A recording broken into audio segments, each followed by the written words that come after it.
I'm Chelsea. And I'm Bianca. And welcome back to the Aspiring Ed PodSquad Podcast. So today we are being joined by Chris Cannella. Chris, you want to wave hi to everybody? Hi, everybody. So if you all remember, last semester, a few months ago, we did an episode with Chris speaking about, how we can support our LGBTQIA plus students in the classroom and why it is important that we speak about that history and really make sure that we're inclusive in classroom spaces. So we really love doing that episode with Chris, so we asked him to come back and do another segment with us. So just as a reminder, Chris works in Essex County, and he's a social studies teacher, and he's also the chairperson for the NJEA SOGI Committee, which is the Sexual Orientation and Gender Identity Committee, which is available for aspiring educators to join if you are interested. But anyway, Chris, I'm going to hand it off to you. Can you just please introduce yourself for anyone who hasn't met you already on our podcast? Just tell us a little bit about yourself. Okay, so I'm just entering my 26th year in teaching. I still love it. I think one of the joys of the work I do, and is going into the classroom and being with the students. Once the day's over, I spend a lot of time doing advocacy work. I also, besides from being the chair of the committee, I work as a consultant for NJAEA. I'm the vice president of the Essex County Education Association, so I'm enormously involved in the work we do. I do a lot of work around government relations with the NJEA. That's enormously important. Obviously, we have an election coming up, so everybody don't forget that getting to the ballots and casting your vote is enormously important, in protecting public education. Absolutely, and we've been promoting voting a lot on our social media platforms on Instagram and Facebook, and we've been doing a bit of a social media campaign and providing our viewers those kinds of resources. That's definitely a hot topic right now, and something else that we wanted to talk about was book banning, and that's not something that we really got into in the last episode. And so we just wanted to talk about, can you tell us about the harms that book banning and censorship can inflict on students? I know we were saying, it's not as much of a threat in New Jersey compared to other states around the country, but it's still certainly present. So. Well, yeah, and it still happens. But when it does happen in New Jersey, we fight back. Whether it's the educators, our union, and other organizations, we stand up and say that this is wrong. A couple situations, obviously, I had the situation up in Sparta, and the staff members there, particularly the school librarian, the media specialist, said, we don't ban books, and they organized a community. They got other organizations involved. The ACLU, Garden State Equality has been a big fighter against book banning. So as far as the harm, the thing is, when we talk about banning books, particularly today, the books that are being banned tend to be fit under two categories.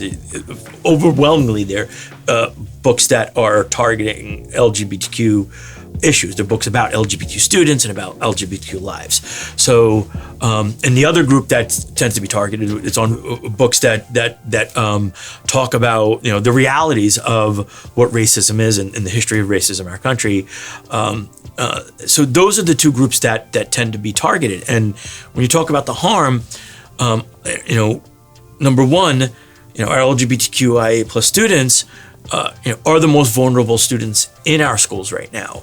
A lot of people, and I think, folks your age,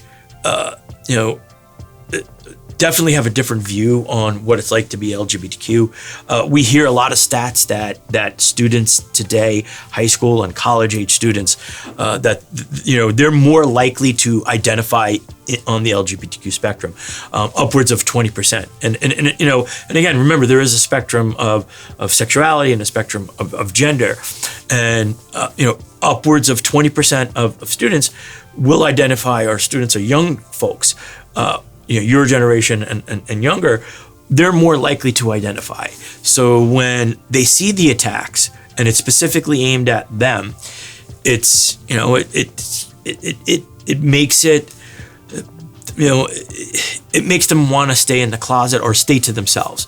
The good news is that, yeah, there's 20% of them, so there's more of them, and they are able to identify themselves a bit more and have some group support.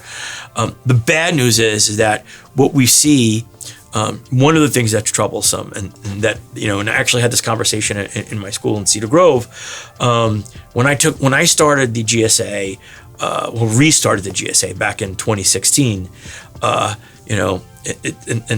the GSA was started because, we had a mural that that was put up in the early 2000s, even before I had come out. I'd come out when I was an educator. I came out late, and the principal had painted over a mural, and at this time, and this was 2016 when the old mural that was put up in 24 was put up, I had gotten upset about that, and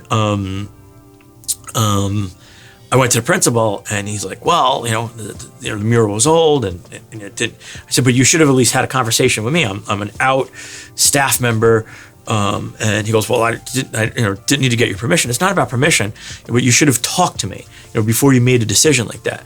And then apparently, students were upset. And so a group of them came to me, can we restart the GSA? The principal had encouraged that. Goes, why don't you restart the GSA? I'll let you do a new mural.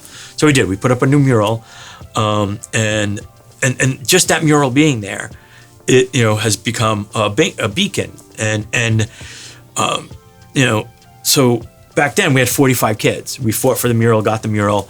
Today the GSAs in a lot of schools are down to under 10. In Cedar Grove High School, there are only about 7 kids showing up. Why? Well, because schools have become ground zero for the political fights.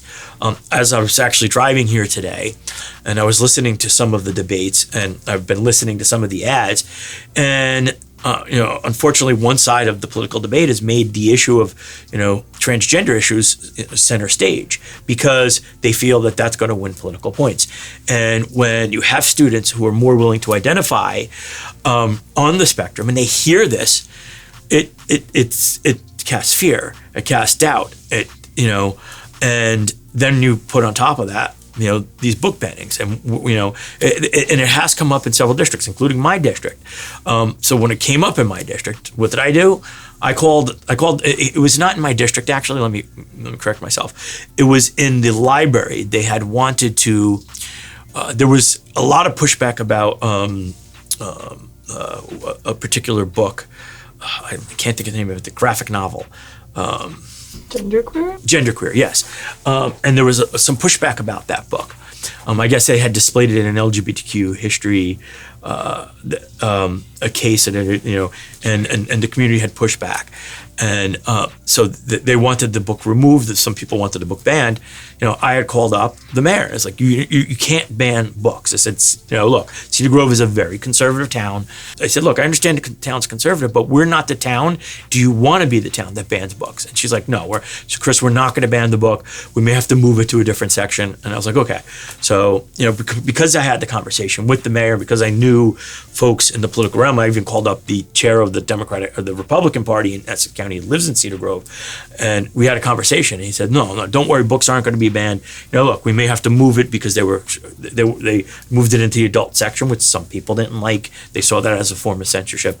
But in any case, the book didn't get banned. It got moved. However, the impact that debate has is a negative impact on LGBTQ students, just like all of these book bannings and all of the political stuff we hear." I feel like even, we've been talking about this on previous episodes of having people in leadership spaces that know how to act on those kind of issues is so important, because otherwise those voices that are not visible just kind of get brushed to the side when there isn't someone there who's able to speak to it. Well, yeah, and that's what happens in cases where we win. In I believe in Sparta, my friend Angela, who's the president of the new president of Sussex County, was the one who led that fight, and she stood up and said, no, we're not going to ban books. And in other cases, one of the groups that is leading it are the media specialists.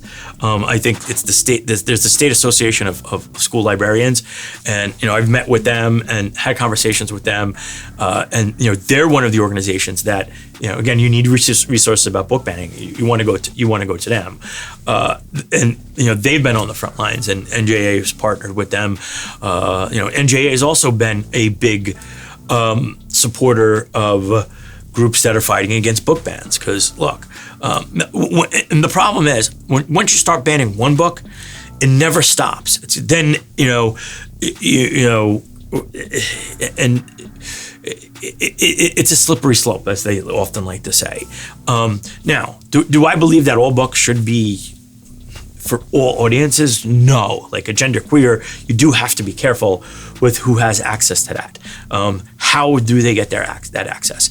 But that's a conversation. But outright banning books is not, it's not what we're about. It's not what America's about. It's not what, what proper academics should be about, because we fight for academic freedom, and with age appropriate books comes age appropriate decisions, and Well, I appreciate the levels of advocacy that you're talking about. It seems like just calling people up and having conversations is one way of going about that. Mm-hmm. I know for educators, maybe in districts who are promoting these types of censorship narratives, it might be increasingly difficult for them to speak up. So what are some pieces of tips and advice that you would give to those people who disagree with maybe this stance that their district is taking, but are looking for ways to advocate for themselves? The first thing is, one, they should make sure they work with their union. And look, I know not every locals are willing to take on these fights, but have that conversation with your union. The NJAEA has taken a stance on book banning. So NJEA does have a reporting tool. So if you're not the one who wants to fight it, contact the NJEA, contact your UNICEF field rep. The Center for Honesty in Education has a reporting tool when this stuff happens, so that we could track it and perhaps work with some of our partner organizations. Reach out to some of the organizations that are working against book banning, the ACLU, the School Librarians Association that I mentioned. So if you're not willing to, at least be a watchdog. You don't have to have your face and your name up front. Another avenue in taking care of this, and this is something I kind of started off with, is if we don't want books banned, we got to make sure that we elect people that aren't going to support that. Okay,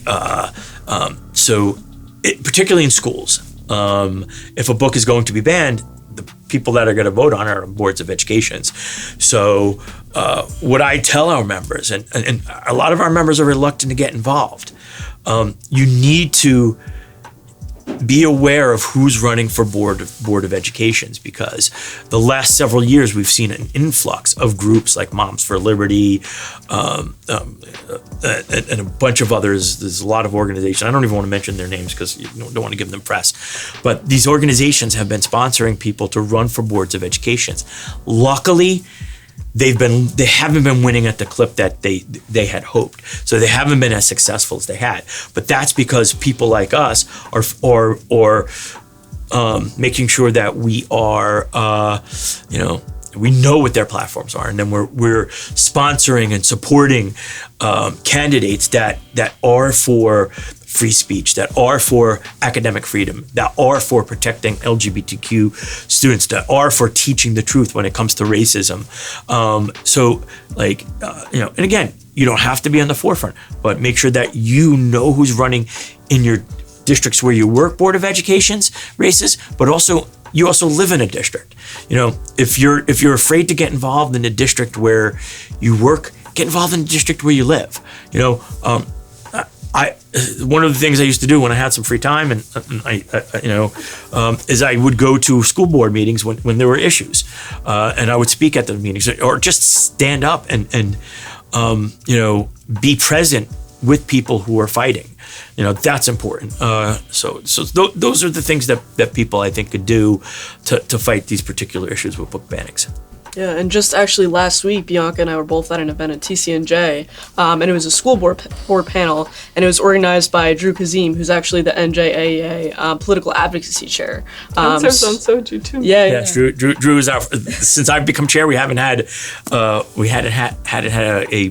not pre-service, but what are we now? NJAEA. Aspiring Ed. We hadn't had an Aspiring Ed rep, and Bianca ran into me at RA and introduced me to Drew and said, do we have anybody on? And I was like, no, we don't. So I said, send an email, and then now we have somebody, and looking forward. And we've been lucky. So 3 years ago, for the first time, we had our first transgender member on, and so kind of Drew takes the, and each year with that person only served 1 year, and then I guess they moved districts and weren't able to stay. So Drew was able to fill that space. I wish we had more. I think we need to have more folks out there.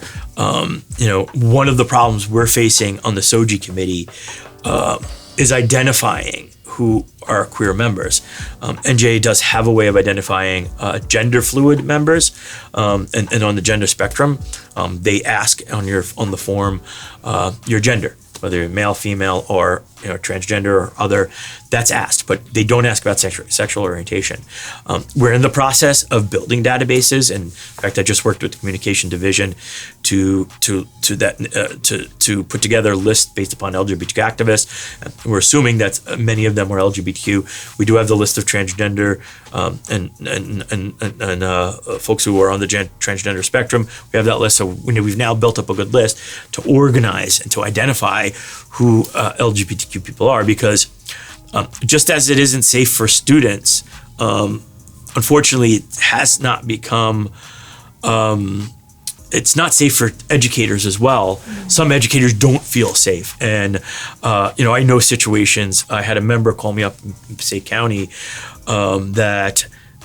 Who was out and proud and is married to, is a lesbian married to a woman, and there were she was telling me that community members were harassing her, that they had filed erroneous complaints that that the teacher was doing things that they weren't doing, nothing extreme, but it was stuff that was dismissed, but it coming to the point of harassment where the person had taken a picture of the teacher in public and reported something again erroneous to the administration, and I told look, the districts need to step up and support you. Make sure you go in with your local and your UNICEF rep and demand that the district send a letter to this parent to say, stop harassing me. And it's happening all over, that people who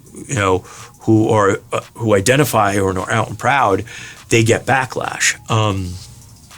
This is the first year in several years that I didn't have parents call up and request to be taken out of my class. I check in every year at the beginning of school year, and it's kind of was a running joke with my principals. Okay, how many this year? They don't move them. Well, one, because I'm the only one who teaches the class. So I teach all the freshmen. So all the freshmen have to have me. And there's also parents who see the mural that we put up, and those are community members, and they send. The principal said, "I've gotten emails about the mural, but not about you this year." I was like, "Okay, well, that's a step in the right direction." But it's out there, and that even in again, where I teach the Grove Conservative community, even in other districts where they are more progressive, there have been issues, and I've heard about them. Can we take a step back though? Because I'm thinking that maybe there's some listeners who don't really even know what's going on with it. So can we talk a little bit what is going on at State Board of Education meetings? Mm-hmm. What books are being banned, and who is what is Moms for Liberty? Maybe just take a step back and talk about what is actually going on. One of the book we mentioned before, Gender Queer, is the most banned book in the United States right now. That book right now, All Boys Aren't Blue, that one's been banned too. Look, I'd have to actually research. I don't have every book that's been banned. there's a list, and I would encourage folks, you could just Google it easily, hey, most banned books in America. Moms for Liberty is a group of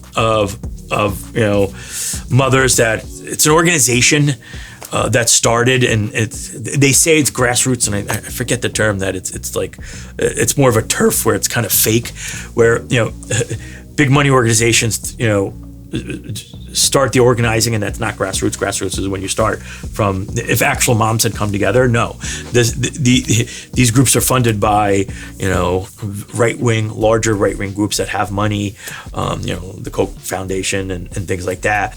And they put out these talking points, and they throw them out to the communities. They get some people to organize. They start Facebook groups, and these people go to these board meetings with these talking points. Most of them in recent years have attacked transgender issues, and I could tell you one situation is Hanover Township. I was actually working as a consultant when. And my job was to monitor their board because we knew something was going to happen. A couple board members had won that were backed by Moms for Liberty, and they had taken over the board, and they had promised that they were going to change policy on LGBTQ issues.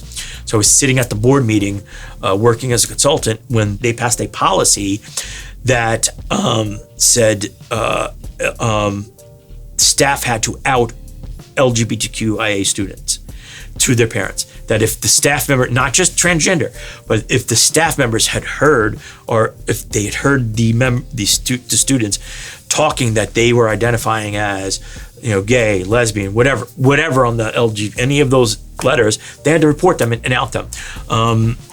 Luckily, the Attorney General was within. That happened on a Wednesday. By Monday morning, the Attorney General had sued the district because of New Jersey's law against discrimination, which is very much, very supportive of LGBTQ issues. The issue was, the policy required them to out LGBTQ students, but not out straight students. So that's discrimination. So they said, you can't do this, discrimination. And they sued. The district did rescind the law because they were wrong. They knew it. However, this very same meeting, then they decided to overturn the transgender policy. The transgender policies, which have privacy protections for transgender students, that we cannot out them, that we have to respect their identity, and the pronouns and all that stuff, that led to a cascade of districts around the state overturning the transgender policy. In response, what some folks on my committee did was they went to the NJEA Delegate Assembly over a year ago, last September, and said we should form a coalition and work to get the transgender policy codified into law so districts can't overturn it. Currently, right now, we do have a bill drafted, that coalition that we formed. The coalition includes prominent legal members of the LGBTQ community. A couple of those folks are transgender. Guardians and Equality is involved. ACLU is involved. The Public School Administration group is involved. We have a bill. We're waiting for it to be released. We don't know if we have a chance of getting it passed because of obviously a lot of politicians, even the ones who are very progressive and supportive of us, they're afraid to touch this issue. So we'd have to see how that plays out.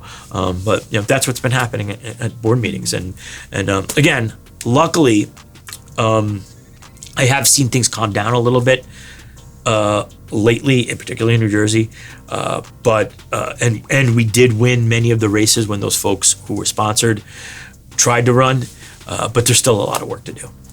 Yeah, I remember last summer I was at one of those board meetings in my own school district that I found out about, and I grew up there, K through 8th grade, and so I did go out to speak at that board meeting. But it still amazes me how they have that time for public comment, and people will come and speak.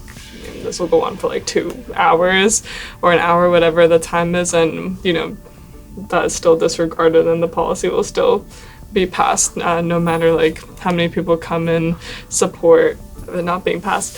But yeah, Speaking to like almost like once you get into the classroom though, you know, a lot of our newer educators understand the value of supporting these students, but how can we make sure not to cross the wrong line? Because a lot of us going into the profession are going to be untenured, and I feel like the fear with untenured teachers is like, oh well, they can do anything to fire me if I say the wrong thing.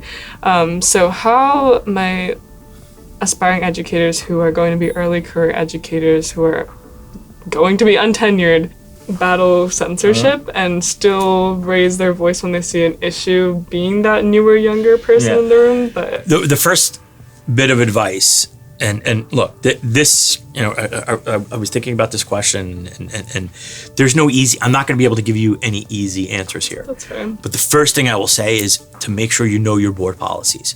Like, what a lot of people don't know is as once you get employed by a district, there is the assumption that you read their board policies. And if you've ever seen a policy book, okay, they don't print them out anymore, but when they used to, they were like this big. It was a binder this big. They actually literally expect that you read all of them. Okay, so number one, be familiar with policy, because if you don't follow policy, you're going to get fired right away. So there will be policy on which books are appropriate. So every book that's in the district has to be approved by the board. Stay on that list, right?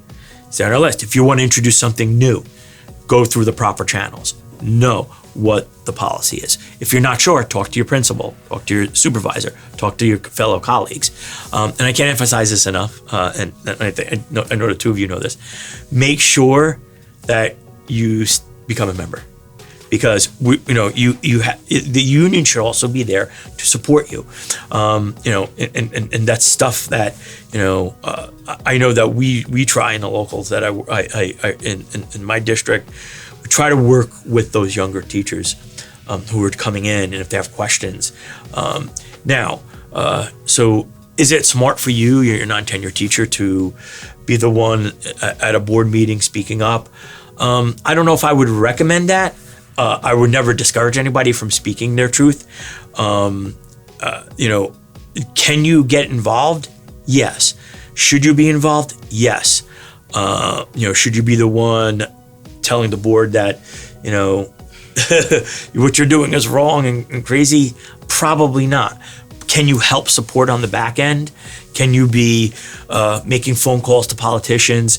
Can you help people get elected that are going to make sure that policies that aren't going to hurt our students and put our staff members in danger? Yes. And another thing too is you should do what you're comfortable with. I will say this, and I've had this conversation with when I rep some staff members, during Donaldson hearings. I always say this. I say, look, right now is the perfect time for you to be on the free market, because we need teachers. So maybe with that in mind, and I even counsel members on this now when we're talking about doing job actions around contract negotiations. When I'm negotiating, I'm like, look, I know nobody wants to get fired, and I know nobody wants to, but like, you could go to another district and make 5 or 10 grand more because, you're locked in a salary or here. So if it comes to the job, it comes to the fact that you're losing your job, districts will hire you. So, and I'll tell you this, more folks, who are coming into the field and jumping around all over the place.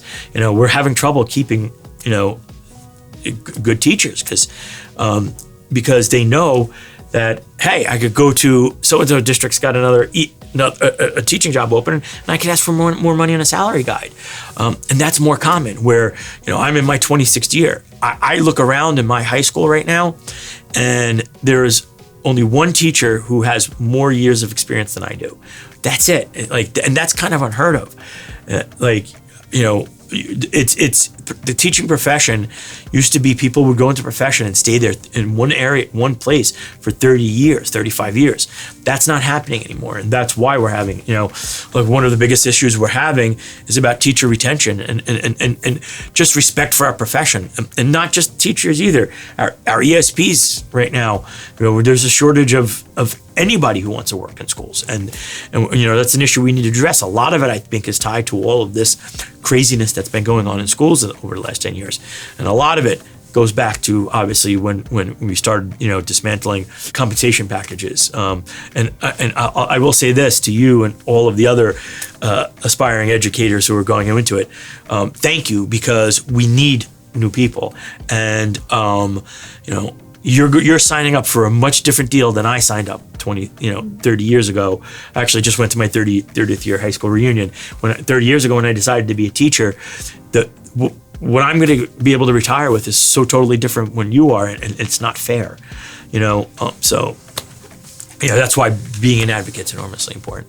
And you talked about the importance of joining the union, but could you talk a little bit more about what that process might look like if someone found themselves in this situation where they needed to leverage the resources of the union to help back them up in a situation where maybe they are untenured, they're tied up in a bit of a messy situation in their district? Like, how can someone reach out, and what does that process look like? Well, look, there's all kinds of levels, and unfortunately, the districts do have the huge advantage when you're non-tenured. They really don't need a reason to fire you. They could just say, we're not, and that's just the reality of it. Now, I will say this, if you are a good teacher, like I think you really have to do something egregious to get released, because they just can't find replacements. So, you're in trouble, go to your union rep, right? You are entitled to representation. I don't say this, I never say we defend you, because teachers do bad things. Our members aren't always right. But what they are entitled to is proper representation. That's what you pay for. If it's a situation that requires a lawyer, NJA will get a lawyer. If it's not a situation, NJA does have resources. They have staff members who could assist you. If you do get let go and you want to file an appeal, NJA will send somebody in to help you with it. You don't get an attorney on that, but they have people like myself who help members, and to be able to craft those kinds of things. Plus the networking, I think, if you are let go, right now there's a situation in East Orange where they let go 100 staff members. I heard about that. Yeah, and it's just, I can't imagine how in this time that something like this would happen, but one of the things that happened in being in a union is so important is a lot of other districts around who need teachers were sending the president of the East Orange Education Association, Keith Hinton, we need teachers, please give these to your members that are looking for jobs. And that's why the importance is. It's not just the fact that you're going to get a consultant or a field rep to come in and defend you, but you're part of a family, and we take care of each other. That is important. And when you don't have that support, then, that situation could be so much worse. But joining the union is a great way to make sure that you feel secure in, your teaching. How, when we're speaking about the actual classroom, though, and then the classroom and learning environment, how would you suggest that educators, let's say they want to have these, more censored books in their classroom, and there's a district policy that doesn't allow, how can they bring these narratives into their classroom to be inclusive? Right? Just to be clear, if the district says you cannot have the book in the classroom, I cannot recommend you doing that. You just can't. I mean, look, we don't want you to get fired, okay? On the back end of it, if you want to advocate for the change and work to organize, please. But don't ever break district policy. Please don't do that, because we can't defend you. We can't. There's no defense for that. There's no representation that we could possibly do. But what you can do is, look, it's the law that we have inclusive curriculum, and it's not just with LGBTQ, IA history. That particular law that was passed also includes folks with disability. We have the Amistad curriculum. We have the Holocaust curriculum. I believe there's a Hispanic heritage component out there too. And there also is a diversity component that was passed. So all these things are law. So as long as you're staying within the framework of the law, they really can't do anything. I'll give you an example. I was just teaching, and I think I mentioned this on the last time we spoke, and it could have been about the same time. Well, I was just talking about the Renaissance, and we were talking about the Book of Couture, and that's about gender roles. Well, if you're teaching about this, the Book of Couture, you can mention that this is where gender roles. This is one instance in history where gender roles are defined as females do this and males do this, and that's it. And that there is a binary, and that now society has, there is a conversation, and you don't have to take a stand. You don't have to say, and perhaps it may be inappropriate for you to say that, there are multiple genders. No, society has, there are conversations about having multiple genders. Maybe you let the students decide. Where do you, what do you think about gender conformity? Let them make up their own minds. That's always safe. That's always the safest thing, is when you put it back on the students and let them think. So now I'm so glad you mentioned that, because the state mandated curriculums are across all disciplines, right? So like teachers should be implementing that knowledge. But what are also some important pieces of history that maybe teachers could include, or at least, maybe we could give them like a jump start into the research. So like, for instance, any aspiring ed who's listening out here is making lesson plans. Where can we get started? one thing, first I want to start with a pitfall. And my friend Kate Oakson, who was just hired to oversee, by the state, left the classroom to oversee a new commission on LGBTQIA plus student safety in schools. And I'm actually sitting on that commission. So it's a new commission that's going to help move forward the agenda of keeping LGBTQIA students safe in schools. Part of it's going to be the implementation of the curriculum. Because number one, why do we have this curriculum? Because when students see themselves in the stuff they're taught, they're more likely to feel wanted. But what Kate has always told me is this: don't ever fall into this pitfall when it comes to inclusive lessons. It's not about heroes and holidays. Okay, so that means, so we shouldn't just be bringing up LGBTQ history this month because it's LGBTQ History Month. We shouldn't just be talking about Martin Luther King on Martin Luther King Day because it's Martin Luther King Day. We shouldn't just be worrying about Black History Month or Black History and Black History Month. It needs to be something that is always there. And not always, but is there and it's embedded. The example I gave you is an example. So one thing I don't always like to do is, so obviously you talk about the Renaissance in the history class. Well, obviously a lot of these artists were queer. I'm not one who always brings that out because I don't know if the fact that we are teaching about them is good. But the fact that I embedded and had the conversations about the gender spectrum and moved it into a book and had that conversation with students, I think that's more impactful. Now, should the students, be able to identify who are some historic queer figures in history? Yes, they should. But we don't want to. You don't want to get into like, okay, we're stopping now because this person is queer. It's got to be deeper than that. In math. Are your word problems worded inclusively? Because that's just as important as learning about Turing or some of the other great math figures who are also queer. So, did I answer? Yeah. Yes. And to speak to incorporating that history, a big piece of that history is also Supreme Court cases. So could you just speak to some of the major cases, that you know a little bit about, just to familiarize the audience? Yeah. And I think, I think teaching about that is enormously important. We all know about the Brown versus the Board of Ed, right? Historic case. Some of these cases that we want to talk about. I think when you're talking about like marriage equality, let's start there. you got to talk about the Loving case first, because that was the first time when the Supreme Court ruled, on marriage. They outlawed the bans on interracial marriage. I once saw a video about somebody who was arguing for that ban on interracial marriage, and literally it was the same argument that was being used 10 years ago when we were talking about marriage equality for LGBTQ people.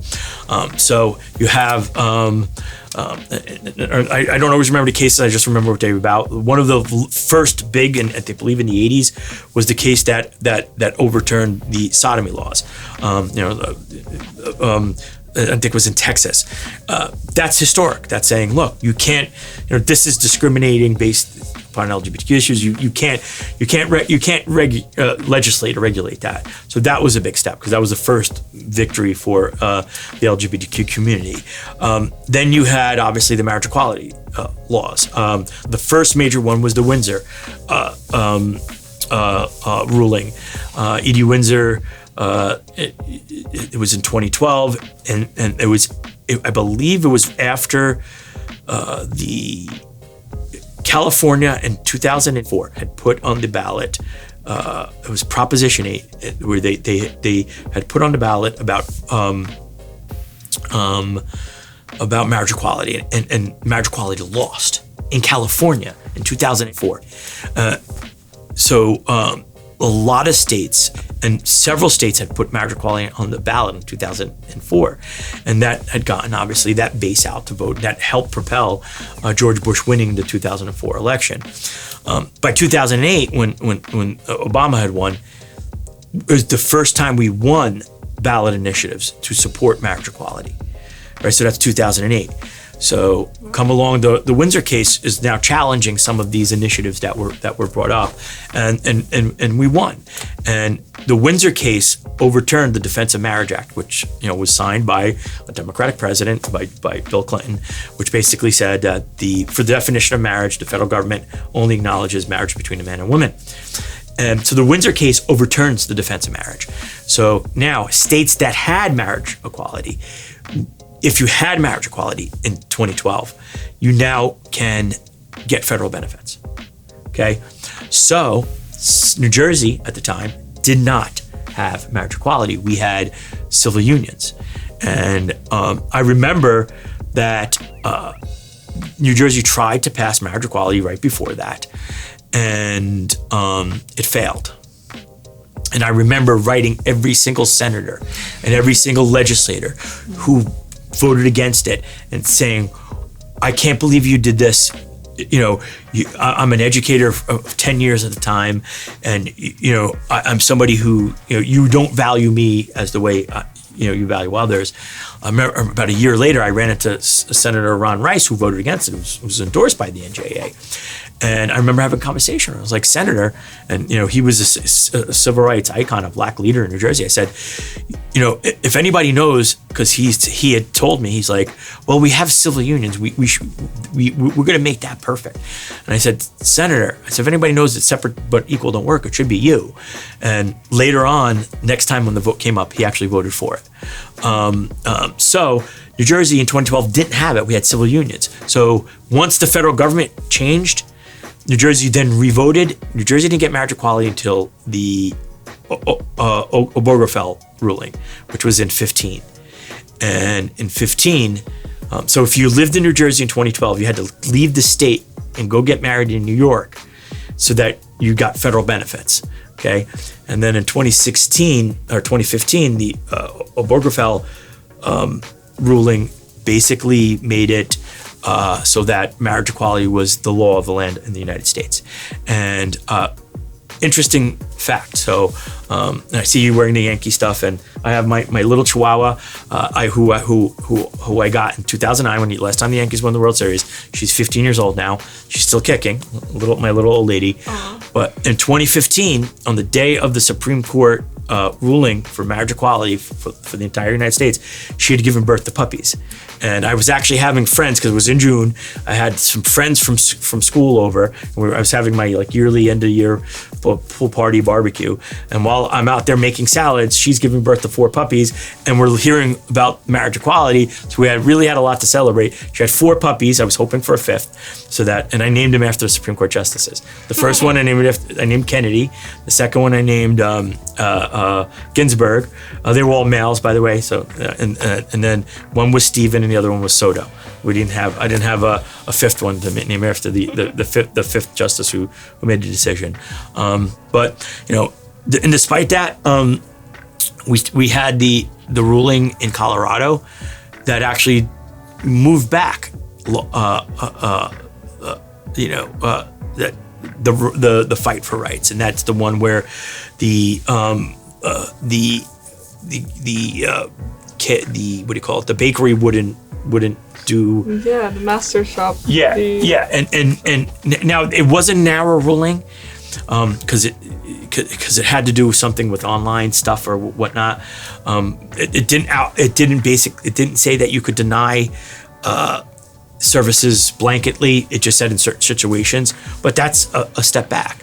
Now there was another ruling, and again I don't remember it. That was a couple of years ago. That basically said that you cannot fire folks. You cannot discriminate. You cannot fire folks for workplace based upon LGBTQ issues. So that was again another win. So it's this is why, and I say this is why elections are important, because when we have a presidential election right now. The president picks the Supreme Court. We now have a Supreme Court where 2 of the members say that they would overturn marriage equality if it came to them. So that's why we got to get out and vote. Yes, especially our younger folks, our 18 to 25 aspiring educators. So I do want to talk a little bit. You asked about the Supreme Court cases. I want to talk about LGBTQ History Month. Did you know that it was an educator, a social studies teacher, his name is Rodney Wilson, who was an NEA member, a member of our union, who started LGBTQ History Month. Rodney Wilson was a teacher in Missouri, and I believe it was in the 80s. He had said in his class that to his students, if I was in the Holocaust, I would have gone to a camp because I would have had to wear the pink triangle. And the district went after him. Unfortunately, at the time, and I don't remember if he lost his job. I know he fought it. It was on the news. Mm-hmm. But at that time, and up until the Supreme Court ruling recently, there were states that could fire you if you did that. If they banned and said you cannot come out at work and you did, they could fire you. They can't do that now. However, when I'm saying say gay, where my say gay pen, we do have states out there. Look, New Jersey's very lucky. But not all states are the same. What we see going on in Florida, where they basically banned the teaching of LGBTQ issues. It's kind of the opposite of what we're doing. And if teachers bring it up, they could lose their job. Okay. Now you can be gay in a school down there. You could talk about. You could obviously have your relationships and you could be who you are, and they can't fire you for that. But you can't teach it. So that's a blurry line for folks. So it's, what if I tell my students if they ask, hey, are you married? Who's your wife? Well, I don't have a wife. I have a husband. I'm married. Can that get you fired? That definitely puts you in the firing line. You're not supposed to get fired, but it puts you in the firing, lines, and it's unfortunate. It's a very tricky space to maneuver to when, especially when you have that identity, but you can't. Students can't know about it or be taught history about it. It's I can only imagine how difficult that must be for that educator who is an LGBTQ educator teaching in Florida, for instance. Yeah.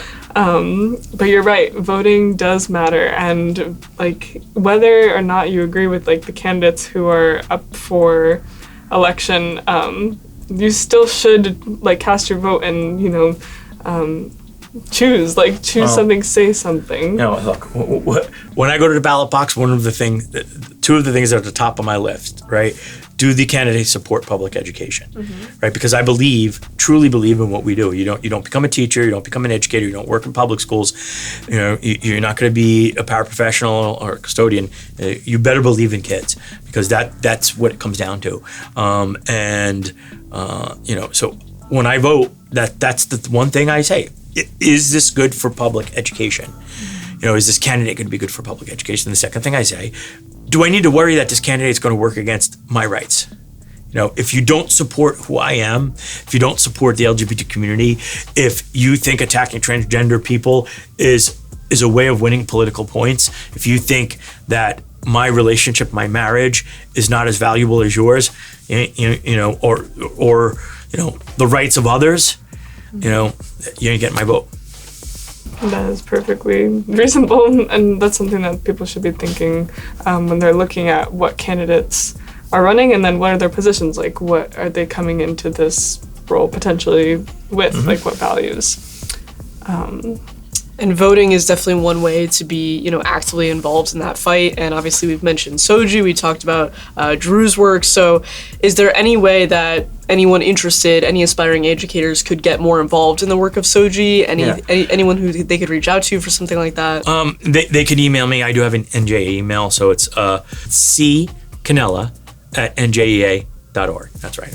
Yeah, they could email me, or they could go on the portal, and there's a way to contact the SOGI committee. Some of the things we're doing, we have next week 2 regional meetings that are happening in Central and South. We had the North regional meetings. We had a small group. In each we had about 10 members. These meetings were a follow-up to the conference we had, but we had great discussions. We had a couple people come for the first time. So if they want to join those meetings, reach out to me. I'll give them the information. They're more than welcome, and I would love to have aspiring educators and listen to the issues that have, particularly if they're a member of the community or an ally. So we do have those regional meetings. The convention, come down to the convention. Yes. We have a breakfast on Friday at 8. It is at capacity right now. But if you come and you sign up at the table, we'll create a waiting list. A lot of times people don't show up, so we're able to get people in. Right after the breakfast, Shasta Buttigieg is going to be speaking. So I would encourage any LGBTQ people to go and see that. Plus all of the stuff we had. SOGI has a booth. There's a lot of LGBTQ themed stuff at the convention. There's a film called Ben and Bloom that I had discovered. I was actually on a date with my husband last year in Bucks County Queer Film Festival, and I found this film, and then we brought it to the Equity Alliance Film Festival. So we're going to be playing the Ben and Bloom film, and Ben, who's now since changed their name to Stella, is going to be there, and you can meet the subject of that story. So take advantage of these opportunities. After that, as far as SOGI goes, we have our conference coming up. I know that the committee is going to be looking to partner with members of color and perhaps do a queer members of color. We have several members of color on our committee, and they want to start that initiative, and I totally support that. I tell to aspiring educators, get involved in those other affinity groups, because I don't think anybody is just one thing. You're not just queer. You are also, many other things. We have intersectionality is enormously important. We have our conference in May. We are going to stick with the overnight format, so if they could come, hopefully we could try to get some. We're looking at maybe doing some scholarships for those opportunities. So if they can come to the conference, that would be great to see some folks there. We march at the parade. So if they contact me, I would certainly share this information with them. We are looking to do more regional meetings. So we want to set them up so we could hear from members. Those regional meetings tend to be held at NJEA offices. We just come in, give you a little pizza, and then we're going to talk about some issues. Something I do want to also talk about that I know is happening. Obviously, NJEA President Sean Spiller is running for governor, and NJEA has endorsed him.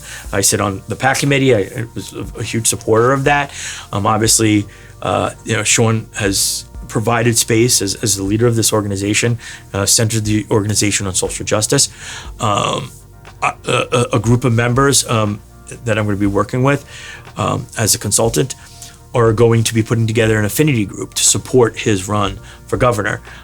So we're going to host a Get Out the Vote rally on the Monday before election on Zoom, just to bring some queer members together to say, hey, did you vote? Do you know people who vote? We're going to do some activities about getting out the vote. And we're hoping to start, an affinity group to support Sean, and then maybe, obviously, there's going to be other issues that we may want to fight for as a group of LGBTQIA members and allies. So contact me, and we'll definitely get you involved. We're always also looking to get feedback from members. Often we will host some focus groups about LGBTQ issues when we're trying to get some information. So just to clarify, the conference that you're talking about is Carol Watchler conference, Yes. and that is in May? It's in May, okay. Yeah. The weekend, First weekend, right? I believe it's 8th or 9th. I believe it's Friday into Saturday, Mother's Day weekend. Yeah. Okay. So if you are interested in attending that conference, the Carol Watchler LGBTQIA plus Advocacy Conference, right? You can find it on the NJA website on the NJA calendar. If you need more information, you're interested in joining SOGI's initiatives, you want to go to these regional meetings, you are looking for a scholarship to attend the conference, email ccannella@njaa.org. That's Chris's email. But definitely reach out, because Chris is like a wealth of resources, and he will be able to help you get where you are looking to go. This was great though. Thank you very, very much, Chris. I think we're cutting close to time, but everything that we spoke about today, I feel like there needs to be another episode to continue the conversation. Maybe later in the year, obviously, later. and I would definitely love to maybe perhaps bring another SOGI committee member, get a different perspective. There's a lot of folks out there doing great work, and we want to hear from everybody, and we have so many different variety of voices in our union, and each and every one of them are valuable. Yes. 1000%. And even to bring back to the beginning of this episode, if you do want to be kind of on the back end of that book banning reporting, Chris mentioned the NJEA Center for Honesty and Education, and I just wanted to highlight that one more time and make sure that if you do notice something, speak up about it, and fill out that form on the NJEA website. But yes, I really hope we can have another conversation, because every time we sit down, I'm like, there is something else that this needs to, the new conversation this could branch out to. But thank you very much for joining us. Chelsea, Bianca, it's always a pleasure, and I really love the work you're doing, because I think you're the future of the union, and there's not going to be us here all the time. We need more folks like you to be involved, and thank you. Thank you. Thank you for joining us, everybody. We appreciate you listening in, wherever you're listening in from. We're glad that you gave it the time to hear our conversation. Please join us again next Thursday for a new episode. But we're really excited for more and more episodes that our podcast will be releasing. Have a happy Thursday, everybody.